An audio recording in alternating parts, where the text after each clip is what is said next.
मैं डॉक्टर सुनीता कुलश्रेष्ठ, सह आचार्य, MSc college Bharatpur, आज एमए प्रीवियस के सेकंड पेपर मध्यकालीन काव्य में कवि तुलसीदास द्वारा रचित जो विनय पत्रिका ग्रंथ है उसकी विषय वस्तु का भाग 2 के बारे में चर्चा करूंगी। पिछले वीडियो में मैंने कवि तुलसीदास की विनय पत्रिका की विषय वस्तु भाग 1 के बताई थी। आज मैं आपको भाग 2 में विषय वस्तु के शेष मैटर पर प्रकाश डालूंगी। भगवान के दरबार में ऊंच नीच, धनी निर्धन, कुलीन अकुलीन में कोई भेद भाव न कर सबको समान रूप से अपना लिया जाता है। यहाँ तुलसी भक्ति का सामाजिकरण कर रहे हैं। तुलसी को विश्वास हो जाता है कि राम मुझ जैसे पापी को भी अवश्य अपना लेंगे। ये विश्वास होते ही वह निर्द्वंद से हो जाते हैं। भगवत कृपा प्राप्त होने पर सारे दुख, अशांति, संशय स्वतः ही दूर हो जाएंगे। राम की कृपा बिना इनका दूर होना असंभव है।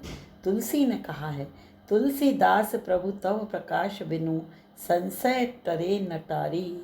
तुलसीदास प्रभु मोह श्रृंखला छूटई तुमरे छोरे।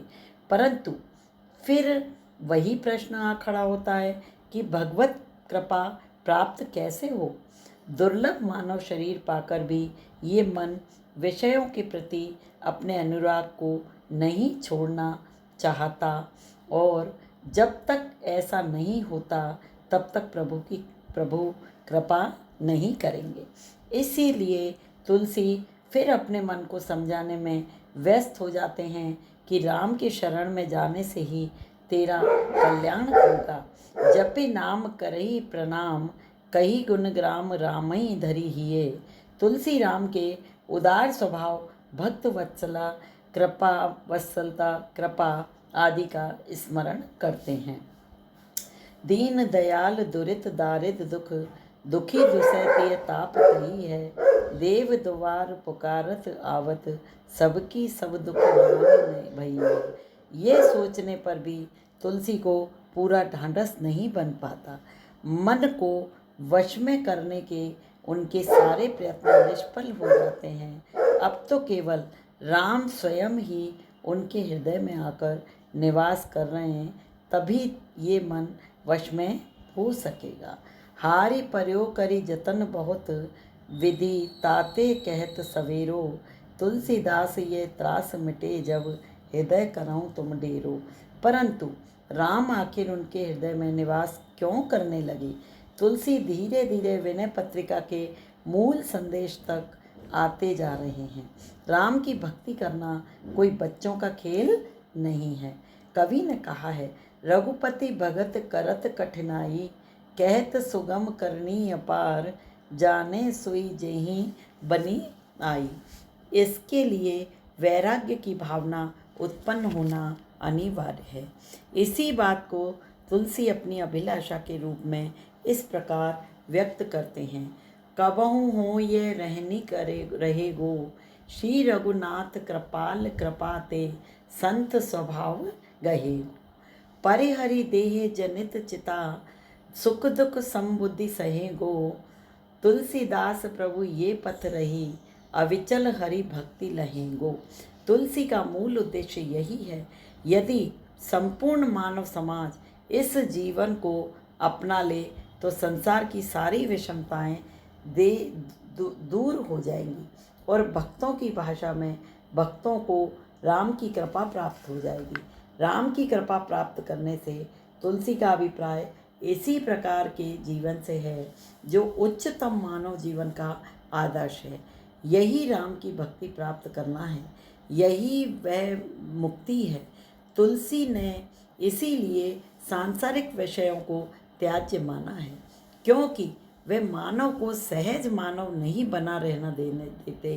राम की भक्ति का अभिप्राय ही यह है कि मानव वीतराग यानी समरस बन जाए, दुख में ज़्यादा दुखी नहीं हो, सुख में ज़्यादा खुश नहीं हो, फिर उसके लिए कोई भी दुख शेष नहीं रह जाएगा।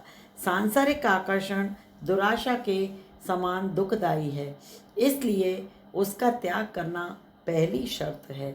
अब नाथई अनुराग जाग जड़, त्याग दुराशा जीते, बूझे न काम अग्नि तुलसी कहूँ, विषय भोग बहु गीते।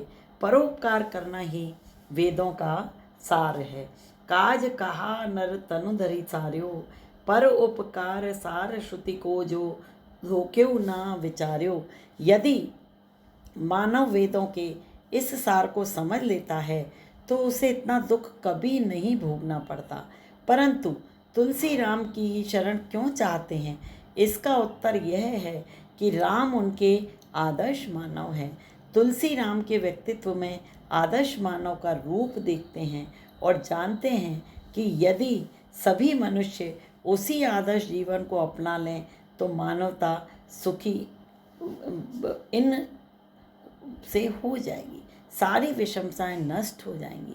इसलिए तुलसी अहिनिशि राम का सानिध्य प्राप्त करने की कामना करते हैं। योगियों का मोक्ष तुलसी की दृष्टि में अवहेलनीय है। खेलिब को मृग तरु किंकर वे, रावरो राम हो रही हो, यही नाते नरकऊँ सचि पइयों, या बिनु परम पपऊँ दुख दरी हूँ। तुलसी के समान रूपक की भाषा में कहें तो ये प्रश्न उठता है कि इसका पता कैसे लगे कि राम ने अपना लिया है। तुलसी इसका उत्तर इस प्रकार देते हैं, तुम अपनायो तब जानी हूँ, जब मन फिरी फरी हैं, जहीं सुमाऊँ विषयनी लग्यो, तेई सहज नाम सो नेह छाड़ी छल करी हैं। सुत की प्रीति प्रतीति मीत की, नृप ज्यों डर डरी हैं, अपनों सो स्वार्थ स्वामी सो चहूँ विधि, चातक ज्यों एक टकते नहीं टरिए। हर्षिए ना अति आवरे, निद्रे न जरी मरिए, हानि लाभ दुख सुख सब समुचित, हित अनहित कलि कुचाल परिहरिए। यही भक्ति की पूर्णता है, मानवता की चरम उपलब्धि है। इसी की प्राप्ति के लिए तुलसी ने अहम भाव को दूर कर मानवता को इस कल्याणकारी मार्ग में आगे बढ़ने के लिए पुकारा है। विनय पत्रिका का सार यही है, यही इस ग्रंथ का मुख्य वर्ण्य विषय है, यानी विषय वस्तु यही है। शेष सारी बातें एक विशाल आध्यात्मिक रूप का साज समार मात्र है। गांधी जी इस रहस्य को जानते थे, इसी कारण यह तुलसी ने इतने बड़े भक्त थे। तुलसी जैसा महान चिंतक ही आध्यात्म के आचरण में लपेट इतना महान क्रांतिकारी संदेश देने में समर्थ हो सकता था। अपने इसी महान संदेश के लिए तुलसी युग युग तक मानवता के श्रद्धा भाजन बने रहेंगे।